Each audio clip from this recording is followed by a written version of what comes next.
الحمد لله الذي كتب الآثار ونسخ الآجال والقلوب له مخضعة والسر عنده علانية الحلال ما أحل والحرام ما حرم والدين ما شرع والأمر ما قضى الخلق خلقه والعبد عبده وهو الله رؤوف الرحيم۔ میں آپ کے سامنے عظمت صحابہ رضوان اللہ علیہم اجمعین کے عنوان پر چند معروضات پیش کرنا چاہتا ہوں۔ سامعین محترم، جب سے یہ دنیا بنی اس وقت سے لے کر آج تک جتنی بھی کائنات آئی، ان کے اندر دو جماعتیں ایسی ہیں کہ جن کا انتخاب خود رب کائنات نے کیا۔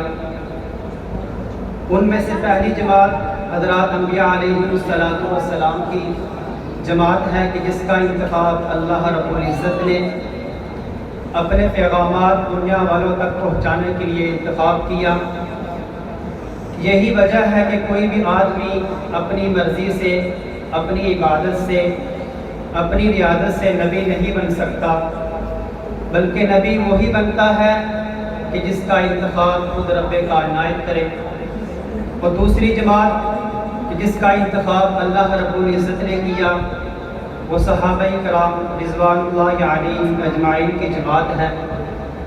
میرے اکابرین کا عقیدہ ہے کہ جس طرح کوئی بھی آدمی اپنی مرضی سے نبی نہیں بن سکتا، اسی طرح کوئی بھی آدمی اپنی عبادت و ریاضت کی وجہ سے صحابی نہیں بن سکتا۔ صحابی تو درکنار دنیا کے سارے محدث، مفکر، شیخ جمع ہو جائیں، یہ صحابی کی اس ایک نگاہ کا بھی مقابلہ نہیں کر سکتے کہ جس نگاہ سے صحابی نے نبی کریم صلی اللہ علیہ وسلم کو دیکھا ہو۔ اسی لیے کہا جاتا ہے کہ لے شوق سے نام صحابہ کا، کہ لے شوق سے نام صحابہ کا، کر چرچا عام صحابہ کا، گر طلب ہے تجھ کو جنت کی تو پلہ تھام صحابہ کا۔ سامعین محترم، پھر اللہ رب العزت نے اس جماعت کا انتخاب کر کے اس کو یوں نہیں چھوڑ دیا،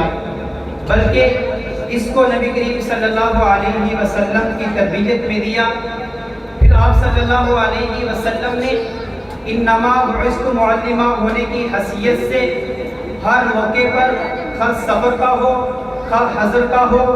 ہر مقام پر صحابہ کرام کی تربیت کی۔ مثال کے طور پر اگر نماز میں تربیت کی باری آئی تو نبی کریم صلی اللہ علیہ وسلم نے صحابہ کی ایسی تربیت کی کہ اگر نماز کا وقت آتا ہے تو تمام صحابہ اپنے کاروبار چھوڑ کر نماز میں تشریف فرما ہوتے ہیں۔ اسی طرح اگر نماز میں خشوع اور خضوع کی تربیت کی باری آئی تو آپ صلی اللہ علیہ وسلم نے صحابہ کرام کی ایسی تربیت کی کہ ایک صحابی جس کے پاؤں کے اندر تیر لگ جاتا ہے، اگر اس تیر کو نکالتے ہیں تو تکلیف برداشت نہیں ہوتی، لیکن نماز کے اندر خضوع کی تربیت کا یہ عالم ہے کہ وہ صحابی نماز شروع کرتا ہے، دوسرا صحابی اس کے پاؤں سے تیر نکالتا ہے، صحابی کو تکلیف کا پتہ بھی نہیں چلتا۔ اسی طرح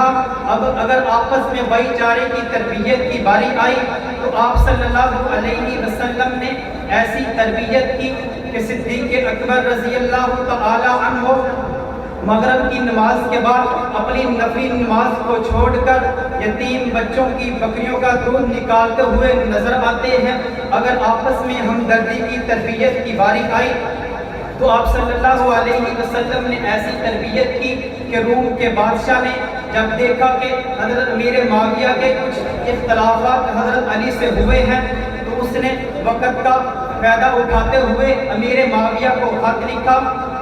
جس کے اندر حضرت علی رضی اللہ تعالی عنہ کے خلاف غلط الفاظ استعمال کیے، تو امیر معاویہ رضی اللہ تعالی عنہ نے نبی کی تربیت کی لاج رکھتے ہوئے اس کو جواب دیا کہ اے رومی کتے، اگر تو نے علی کے خلاف غلط قدم رکھنے کی کوشش کی تو مجھ میرے معاویہ کو سب سے پہلے علی کے جھنڈے کے نیچے پائے گا۔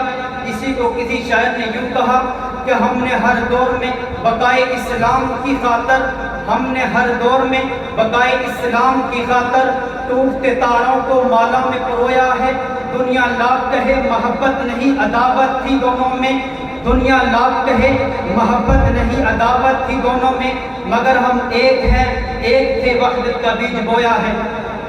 آخر میں شعر پر اپنی بات کو مکمل کرتا ہوں کہ مقتل سے اپنی یاری ہے، مقتل سے اپنی یاری ہے، ابدال پرانا لگتا ہے،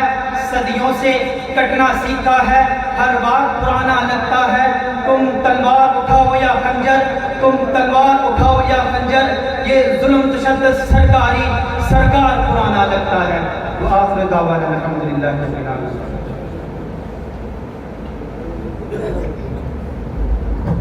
یہ تھے جناب حضرت مولانا ہارون معاویہ صاحب جو مختصر وقت کے اندر اپنے خیال کا اظہار کر رہے تھے۔ اب میں قرآن پاک کی تلاوت کے لیے دعوت دیتا ہوں ہمارے علاقے کی ایک جانی پہچانی شخصیت یادگار اسلام حضرت مولانا قاری دین محمد ثاقب صاحب رحمۃ اللہ علیہ کے صاحبزادے جناب حضرت مولانا قاری ابو بکر ثاقب صاحب کو کہ وہ تشریف لائیں اور قرآن پاک کی تلاوت سے آپ کے دلوں کو محفوظ کریں۔